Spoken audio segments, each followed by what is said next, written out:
और उस भागवत जी में कहते हैं कि अधर्म करने वाला, चाहे तेरे घर का परिवार का, तेरा बाप हो, तेरे भाई हो, तेरी बहन हो, तेरी माँ हो, कोई भी हो, यदि वो पाप करता है, अपराध करता है, तो उसे तू दंड देने का अधिकार है तुझे। ऐसा हो भागवत कथा उस समय गीता करते हैं, और उसी गीता को आपके सामने समझने लायक भाषा में महाराज जी द्वारा प्रस्तुत की गई 7 दिन तक, तो इसलिए इनको भी नमन करता हूं मैं। तो होता क्या है कि 7 दिन तक आपने कथा सुनी और अब मुझे बोलना पड़ रहा है आखिरी में। तो होता है क्या है, 3-4 साल का कोई बालक होता है, माँ उसको बढ़िया नहला धुलाती है, अच्छे कपड़े पहनाती है, फिर बाल संवारती है और तिलक लगाती है, काजल सब कर लेती है, लेकिन फिर सोचती है कि जब इसको बाहर निकालूंगी तो इसको नजर लग जाएगी, तो उसके एक काला टीका भी लगाती है गाल पर, ठीक है। तो इतना सब कुछ बढ़िया करवा, सब साफ करवा, आखिर में मेरे कार्यक्रम को आप काला टीका समझ लो, ठीक है, इससे ज्यादा कुछ नहीं है। तो 2-4 मिनट बोलने का। अब कुछ अच्छी बात है, जब मैं आपके परिवार का ही हूँ, यही आसपास का ही हूँ, तो अच्छी और बुरी सब बातें कह सकते हैं परिवार में।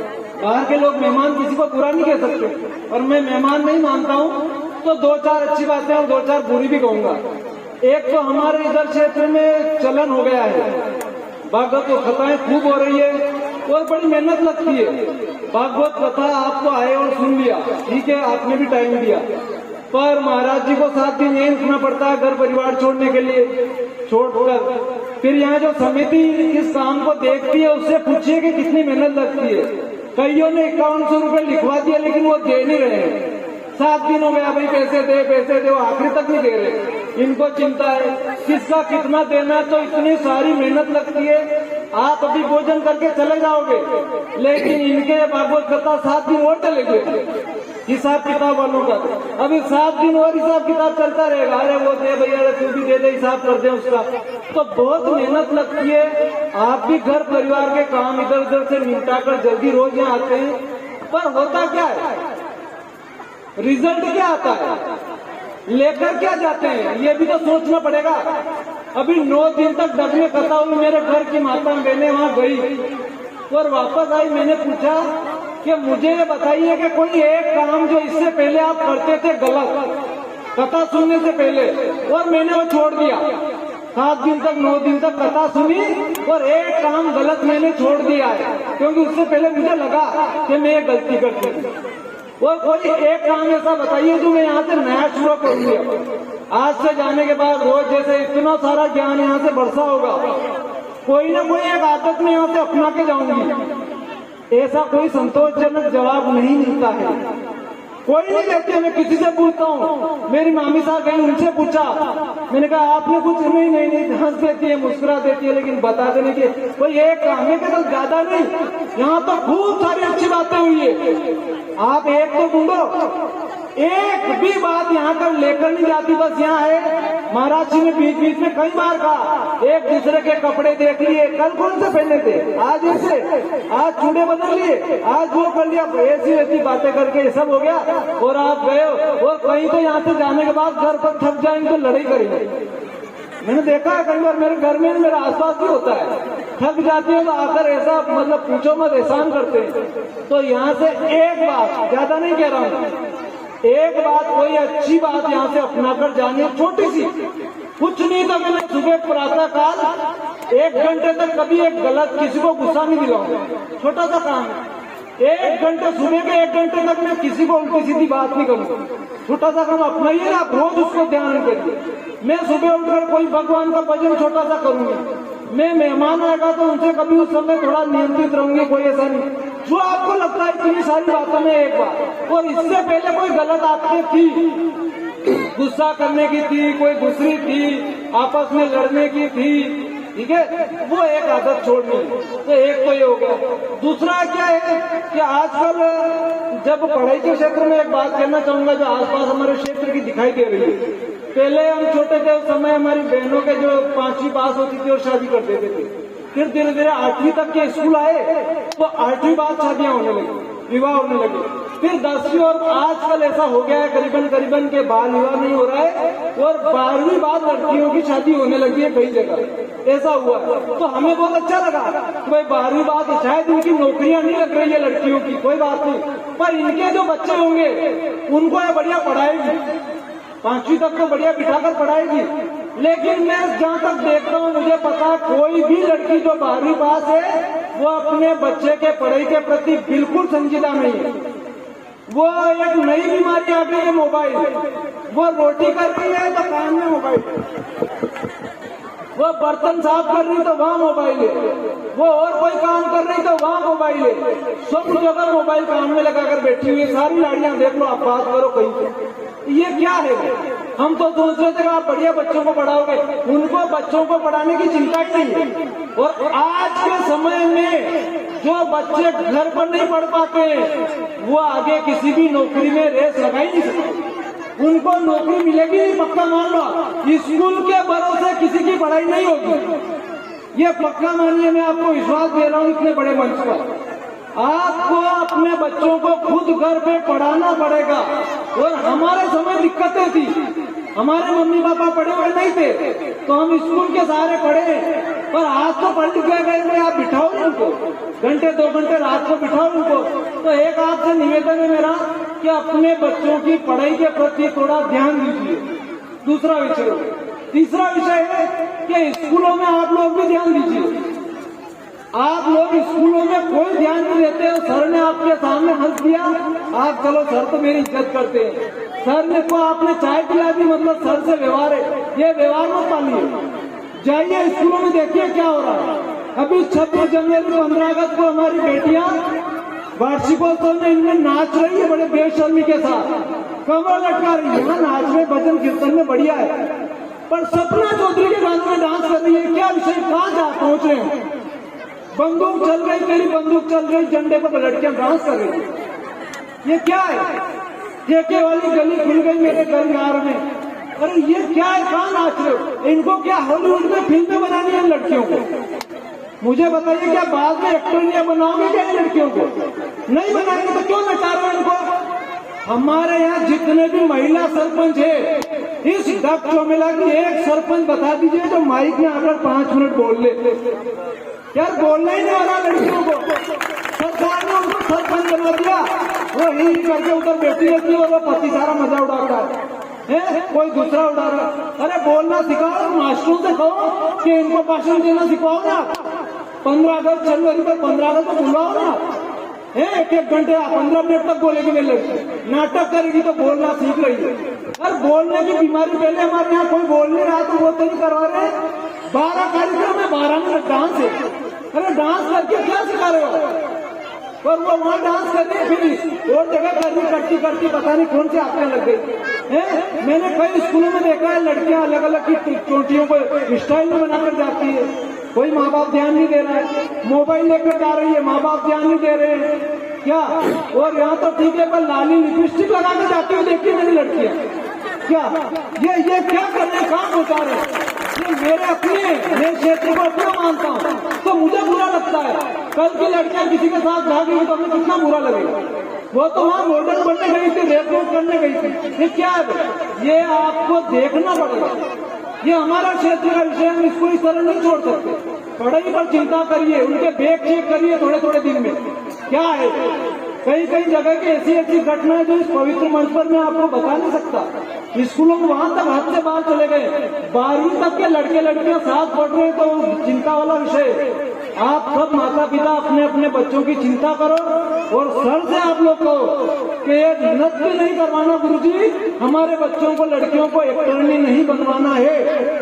आप इनको भले वो मछली जल की रानी भी गा रही है, पर वो माइक पर गाओ तो ये कल सरपंच मेंबर बनेगी तो बोलना सीखेगी क्या? नहीं तो सब घर पर बैठी रहती है, घूंघट बैठ के बैठी हुई है, ओरिजिनल सरपंच तो वहाँ बैठी हुई है और माला उसके पतिदेव पहन रहे हैं यहाँ मंच पर आकर, नहीं तो उसको घर पे ही छोड़ के आ गए। साइन भी वही कर रहे हैं, उनको पता ही नहीं हो तो वही चूल्हे के फूंक दे रही है। उसको पता ही नहीं मैं सरपंच हूँ, मैं इतनी बड़ी पंचायत के अधिकारी हूँ, कोई नहीं पता ही।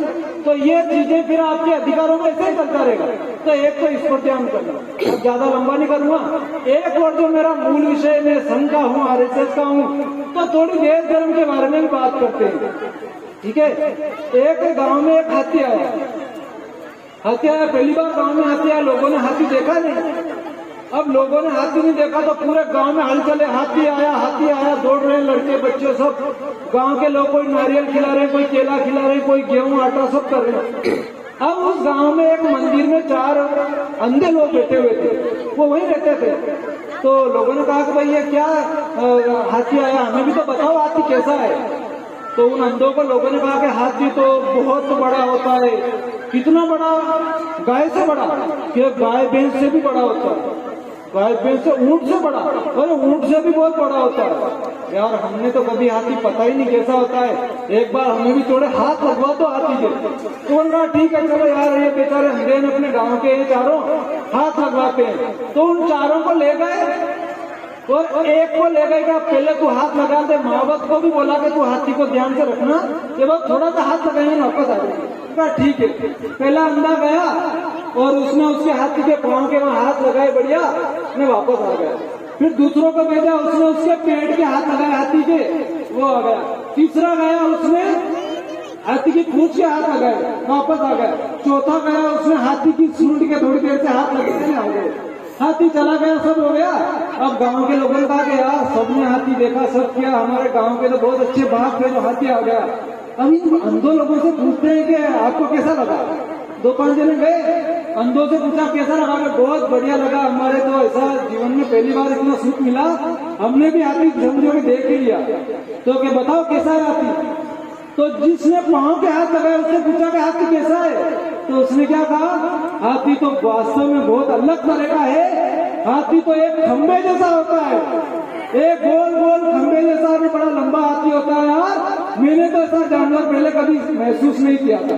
तू बनकर ठीक है यार, ये तो तेरे समझ में नहीं आया, एक तू बता कैसा होता है हाथी। उसने कहा कि वास्तव में हाथी जैसा जानवर मैंने भी पहले नहीं सोचा था। हाथी तो एक दीवार जैसा होता है, लेकिन उसने पेट के हाथ लगा दिया, दीवार जैसा होता है, उस पर बाल भी होते हैं। अरे यार तू भी हाथी को नहीं समझा, तू बता हाथी कैसा होता है। हाथी तीसरे वाले से पूछा जिसने पूछ के लगाया था, उसने कहा कि वास्तव में हाथी तो अलग ही होता है। हाथी तो एक लंबी रस्सी जैसा होता है, उस पर बाल होते हैं। अरे यार ऐसा एक चौथा थोड़ा समझदार दिख रहा है, तू बता भाई हाथी कैसा होता है। उसने कहा कि हाथी तो एक पोले पाइप जैसा होता है और उसमें से पानी निकलता रहता है। तो ऐसा हाथी होता है क्या। तो ऐसे क्या है कि जो भगवान है नहीं, इनको भी आप समझिए कि हाथी कैसा होता है।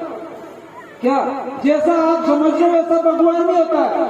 आप धर्म कर्म पुण्य कर रहे हैं, लेकिन आपका घर परिवार सुखी नहीं रख पाते हो।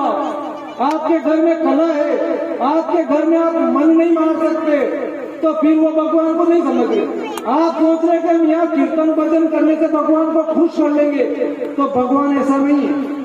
भगवान ने तो करके बताया कि देखो कैसे अच्छे कर्म कैसे करते हैं। चाहे वो शबरी, चाहे वो जंगल में रहने वाली महिला है, वो भील है, एसटी समाज की आती है, मांस मदिरा करने वाले लोग हैं उसके घर पे, लेकिन भगवान ने तो उसके झूठे बेर भी कहे। तो भगवान को समझो, हम भगवान को नहीं समझते। अभी महाराज श्री ने बताया, कथा सुनाई रति की और उसका पति कामदेव, वो दोनों की कथा आपको सुनाई। क्या किया उन्होंने। अब भोले भगवान महादेव बढ़िया आराम से तपस्या कर रहे हैं, समाधि में बैठे हुए, और ये पति पत्नी दोनों जाकर उनके खतरिया करते हैं। पता है आपको, वो आराम से तपस्या कर रहे हैं, ये जाके उनके सामने नाचने लगे। और नाचते गए यार, कहाँ तक नाचे वो, तो उनकी तपस्या खुल गई कि यार मैं तुम्हारे गांव में नहीं बैठा हूँ, तुम्हारे घर के सामने नहीं बैठा हूँ, मैं तो वहाँ पहाड़ों पर तपस्या कर रहा हूँ, तुम दोनों यही नाचने की जगह मिली तुमको। तो अब क्या हुआ, खतरिया किया, वो खड़े हुए, उन्होंने तीसरा नेत्र खोला और उस कामदेव को पसंद कर दिया। क्या तो आप भी भगवान को समझो, अपने परिवार को स्वस्थ रखो, व्यवस्थित रखो, और ये किसी के जबरदस्ती खतरिया नहीं करना, ठीक है नहीं। और ये खतरिया करोगे तो कभी कभी किसी को उल्टा पुल्टा लगेगा और पसंद कर देगा, ठीक है। तो भगवान को हाथी इतने व्यवस्थित करके समझिए। और एक इतना सब धर्म में 2 चीजें होती है, महाराज जी ने बताया, एक हाथ में माला और एक हाथ में भाला भी होता है भगवान की, दोनों चीज होती है नहीं। एक हाथ में शास्त्र होते हैं तो एक हाथ में शस्त्र भी होते हैं। ठीक है, आपने जितने भी फोटो है भगवान के सब में बराबर है, चारों हाथ एक जैसे नहीं आशीर्वाद देने वाले, एक में माला, एक में बाला, एक में शस्त्र, एक में शास्त्र। तो धर्म के बारे में भी सोचिए कि धर्म हजारों सालों तक हमारे पास पहुंचा है, ये आगे पहुंचेगा क्या? तो इसलिए ये सास बहू के सीरियल देखने के साथ साथ कभी कभी समाचार भी देखिए, आपको समझ में नहीं आएगा पर फिर भी समाचार देखिए कि समाचार में क्या हो रहा है। अभी मैं आपसे पूछूं कि बांग्लादेश में महीने 2 महीने पहले क्या हो रहा था, तो मुझे दुख होगा मुझे कि यहाँ के बैठे हुए में से 10% महिलाओं को पता ही नहीं कि बांग्लादेश कौन सा जानवर है, क्या बांग्लादेश कौन सी सिटी है, क्या बांग्लादेश कोई देश है क्या? ये पढ़ी लिखी को भी पता नहीं है।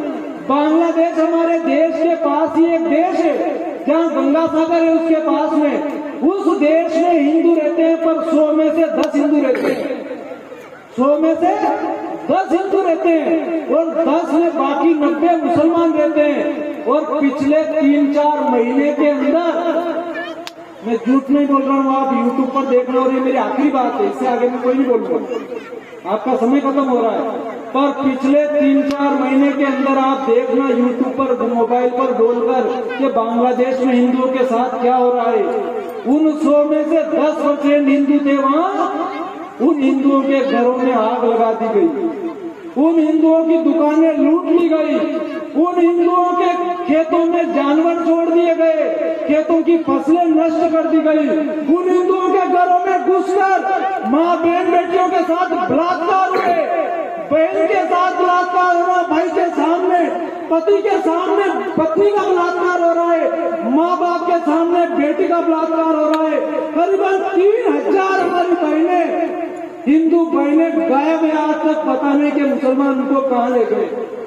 जला दिया गया हिंदुओं को, पकड़ पकड़ कर चौराहों पर फांसी पर लटका दिया गया है। कई हिंदुओं को 10-10 दिन तक उनकी लाशों को आग देने वाला कोई नहीं मिला। पुलिस प्रशासन और सजा दे रही है पकड़ पकड़ के, जो वहाँ जाता है रिपोर्ट कराने, पुलिस उनको पकड़ पकड़ कर सजा देती है, पकड़ लिया जाता है। कोई अखबार वाला उनकी बात नहीं छाप सकता, सरकार उनकी मदद नहीं कर रही है, सेना उनको देखते ही गोली मार रही है। ये वहाँ के 10% हिंदुओं के साथ अत्याचार हो रहा है क्या? तो केवल धर्म का काम उन्होंने किया, वो भी पूजा पाठ खूब करते थे, सारे मंदिर तोड़ दिए गए। कोई नौकरी कर रहा है किसी स्कूल में हिंदू, तो वहाँ के गाँव वालों ने कहा कि कल हमारे गाँव में मत आना, नहीं तो मार देंगे, काट देंगे। कोई किसी फैक्ट्री में काम कर रहा है हिंदू, उस मालिक ने कहा कि कोई भी हिंदू हमारे यहाँ नहीं आएगा, कल से छुट्टी तुम सबको। क्या पूरे देश में हिंदुओं को पूरी तरह से 1.5 करोड़ हिंदू रहते हैं उस देश में, बाकी 90% मुसलमान। उन 1.5 करोड़ हिंदुओं को कैसे भी करके मुसलमान बनाए या सबको मार दे, इतनी बड़ी प्लानिंग हो चुकी है वहाँ। क्या लगातार हमारे देश में हमने धरना प्रदर्शन किए, ज्ञापन किया, हड़तालें की पूरे देश में। क्या आप हमारी सरकार से आह्वान करते हैं कि वहाँ के हिंदुओं की रक्षा करो? तो मैं कह रहा हूँ कि आप यहाँ बैठे बैठे कुछ नहीं कर सकते, ठीक है, वो वहाँ अत्याचार हो रहा है, बहुत दूर है, वो दूसरा देश है, पर कम से कम हम विचार तो कर सकते हैं। कम से कम यहाँ एक अगरबत्ती तो लगा सकते हैं कि हे भगवान, हमारी मांगे बाद में पूरी करना, पर हमारे वहाँ जो हिंदू समाज के हैं भाई बहन, उनकी रक्षा भी करो भगवान। तो यहाँ नहीं कर सकते क्या? 2 अगरबत्ती नहीं लगा सकते, पर लगाओगे कब? जब आपको पता चलेगा। तो मैं आपसे हाथ जोड़कर निवेदन करता हूँ कि ऐसी खबरें भी देखने की आदत आप लोगों को बनानी चाहिए। समाचार देखो, एक बार यूट्यूब पर देखो, कहीं भी देखो, लेकिन ये देखो। और हमारे देश में नहीं हो, हमारे देश में आगे ये स्थितियां नहीं आए, हमारी बहन बेटे आराम से स्कूल जाए, उनको कोई डर नहीं लगे। इसके लिए एक छोटा सा काम करना कि जब भी मार्केट में जाओ, बाजार में जाओ, डग को मेला कहीं भी, तो सामान वहीं से लेना जिसके हाथ में ऐसा धागा बना हुआ हो, सामान उससे लेना जिसके तिलक लगा हुआ हो, सामान उससे लेना जिसके चोटी हो, या नहीं हो तो उससे नाम पूछ लेना कि भाई तेरा नाम क्या है। वो नाम आपको ऐसा बताता है कि ये नाम तो हमारे आसपास किसी का नहीं है, तो तेरे यहाँ से सामान नहीं लेंगे। चाहे दूसरे के वहाँ 10 रुपए की चीज 12 में खरीदेंगे, लेकिन हम किसी भी उल्टे पुल्टे व्यक्ति से सामान नहीं लेंगे। हम हिंदू समाज के व्यक्ति से ही सामान लेंगे।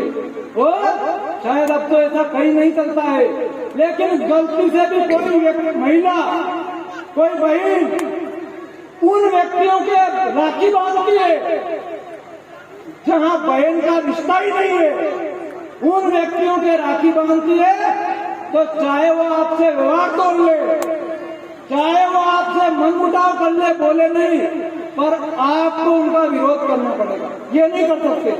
हम लोग कहते हैं कि लड़ाई बढ़ जाती है, लेकिन आप कह सकती है कि भाई तू फलाने भाई को राखी बांधती, वो भाई नहीं है, वो भाई नहीं और राक्षस है। उन्होंने हमारी बहन बेटियों को आग में कूदने के लिए विवश किया है। क्या 1000 10 हजार बहन बेटियां उनके बिस्तर गर्व नहीं करे, इसके लिए आग में कूद गई, तो वो भाई नहीं हो सकते। भाई बहन का वहां रिश्ता है ही नहीं।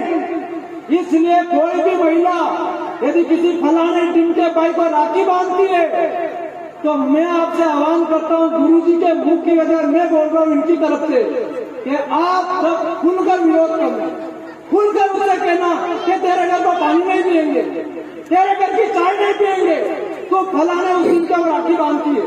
क्या राखी बांधने के लिए तुझे हिंदू समाज के भाई नहीं दिखते क्या?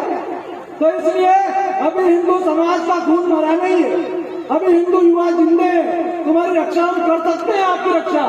इसलिए हमें राखी बांधिए, उनसे राखी बांधकर उनसे रक्षा कराओगे आपकी, उनसे तो हम आपकी रक्षा करेंगे। इसलिए एक छोटा सा 2 काम, एक तो उनसे सामान नहीं लेना और एक राखी नहीं बांधना। यदि आप सब ऐसा करेंगे तो मुझे विश्वास है इतनी देर तक जो मैं बोला मेरा सार्थक होगी वाणी। बोले भारत माता की, भारत माता की।